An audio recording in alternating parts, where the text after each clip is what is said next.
Assalamualaikum warahmatullahi wabarakatuh. Di video kali ini saya akan mempresentasikan atau menjelaskan pengaruh antihistamin topikal yang digunakan dosis tunggal setiap hari pada konjungtivitis alergi. Penelitian ini diteliti oleh Haikal Erdogan dan Özlem Kam dari Departemen Kedokteran, Fakultas Kedokteran, Universitas Maltepe, Istanbul, Turki.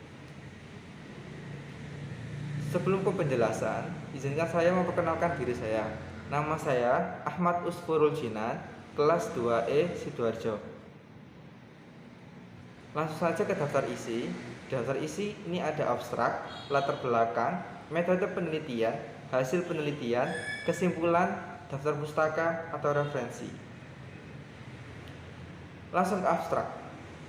Di abstrak bisa dilihat dalam studi yang dirancang secara retrospektif ini, peneliti menyelidiki file pasien yang telah didiagnosa dengan konjungtivitis alergi premium atau musiman di Rumah Sakit Pendidikan Universitas Maltepe antara April 2017 sampai Juni 2017. Peneliti membagi pasien menjadi 4 kelompok. Para pasien di setiap kelompok memiliki gejala dan skor yang serupa sebelum pengobatan. Kelompok pertama, kedua, ketiga, dan keempat diberi resep olapatidin 0,1%, olopatadin lagi 0,2%, ketotifen 0,025%, dan emadastin 0,05%. Peneliti mengevaluasi gejala dan tanda pasien pada hari ke-15 setelah pengobatan dan membandingkan hasil antara kelompok. Peneliti juga meneliti file dari 80%. Ada 20% pasien di setiap kelompok. Peneliti mengevaluasi gejala dan menemukan skor setelah perawatan. Gejala dan temuan konjungtivitis alergi telah membaik pada keempat kelompok. Tidak ada perbedaan tanggapan pengobatan antara keempat kelompok tersebut. Kita beralih ke latar belakang. Di latar belakang di sini ada penjelasan tentang alergi mata. Alergi mata adalah penyakit mata jinak yang sangat jarang mengancam penglihatan. Namun, hal itu dapat mengurangi kualitas hidup secara signifikan. Alergi mata dibagi menjadi 4 kelompok. Yang pertama ada konjungtivitis alergi atau AC, keratokonjungtivitis atopik, konjungtivitis vernal, dan konjungtivitis sel raksasa. AC adalah penyakit radang konjungtivitis yang berhubungan dengan reaksi alergi tipe 1.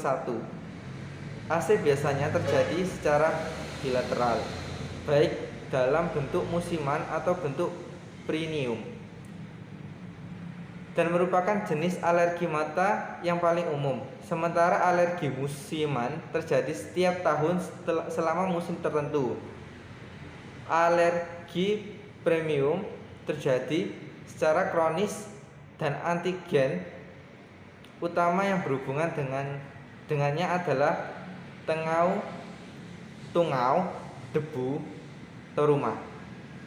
AC saat ini menjadi masalah penting bagi orang dewasa, lebih umum pada orang muda. AC ditandai dengan gejala gatal, sensasi adanya benda asing, fotofobia, dan robekan. Temuan konjungtiva yang paling sering adalah hiperemia konjungtiva dan pembentukan papiler.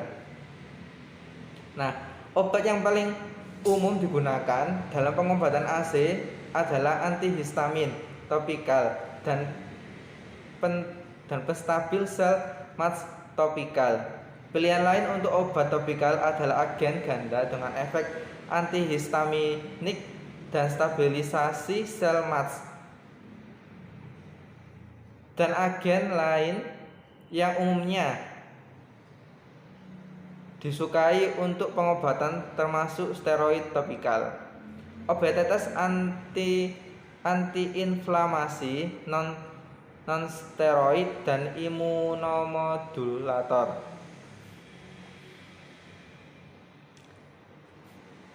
Oke, kita langsung ke bahan dan metode. Dalam studi retrospektif ini, subjek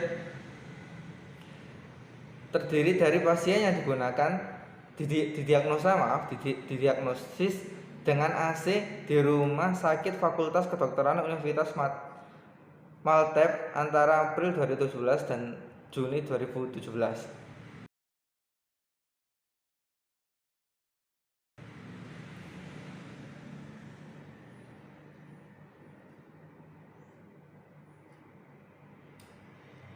Di sini terdapat kriteria inklusi adalah pasien yang gejala objektif dan subjektifnya dinilai dan ditulis seluruhnya dalam file mereka, yang saat ini tidak menggunakan obat anti alergi sistemik, yang tidak memiliki penyakit sistemik, yang menderita konjungtivitis tanpa penyakit mata lainnya, yang tidak menggunakan obat anti alergi topikal dan sistemik selama 1 bulan.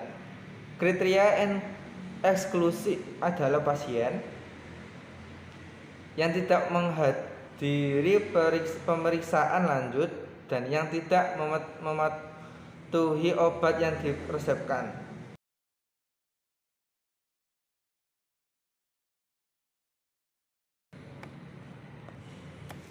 Pasien dengan gejala objektif dan subjektif yang sama sebelum perawatan yang memenuhi kriteria yang ditentukan dibagi menjadi 4 kelompok. Masing-masing terdiri dari 20 pasien. Tingkat keparahan penyakit untuk masing-masing kelompok serupa. Mereka diperiksa pada waktu yang sama di tahun yang sama. Dengan demikian, kemungkinan paparan antigen lingkungan serupa meningkat. Kelompok pertama termasuk pengguna olopatidin 0,1%, kelompok kedua termasuk pengguna sama olopatidin juga 0,2%, kelompok ketiga termasuk pengguna ketotifen 0,025%, dan kelompok keempat termasuk penggunaan emedastin 0,05%. Peneliti mengevaluasi gejala objektif dan subjektif dari 80% pasien, 80 pasien maksudnya, sebelum dan sesudah 15 hari pengobatan. Nah, metodenya mungkin memakai analisis statik. Peneliti menggunakan nilai mean, deviasi standar, median, terendah, tertinggi, frekuensi, dan rasio dalam statistik deskriptif data. Uji chi-square dalam analisis data independen kualitatif, dan uji Fisher dalam kasus di mana uji chi-square kondisi tidak disediakan. Oke, kita langsung ke hasilnya. Dalam penelitian ini 80 pasien dilibatkan. Tabel 1 menunjukkan distribusi usia dan jenis kelamin pasien dalam kelompok 1, kelompok 2, kelompok 3, dan kelompok 4. Tidak ada perbedaan signifikan yang ditemukan pada usia dan jenis kelamin antara kelompok. Nah, dalam tabel kedua, di sini ada skor gejala dan temuan pasien sebelum dan sesudah pengobatan. Bisa dilihat sendiri. Ini lanjutan tabel kedua karena tidak cukup. Nah, di sini peneliti mengamati peningkatan yang signifikan dalam gejala dan temuan di keempat kelompok setelah pengobatan dibandingkan dengan yang sebelum pengobatan. Tetapi mengamati tidak ada perbedaan antara 4 kelompok dalam temuan dan gejala setelah pengobatan. seperti yang ditunjukkan pada tabel 3 dan 4. Di sini ada tabel 3. Tabel 3 menjelaskan tentang skor gejala untuk setiap kelompok. Ini masih tabel 3. Dan ini tabel 4. Tabel 4 ini menemukan skor untuk setiap kelompok juga. Bisa diperhatikan. Nah, lanjut kesimpulan. Kesimpulannya adalah konjungtivitis alergi adalah penyakit mata inflamasi kronis yang secara signifikan mempengaruhi kenyamanan pasien.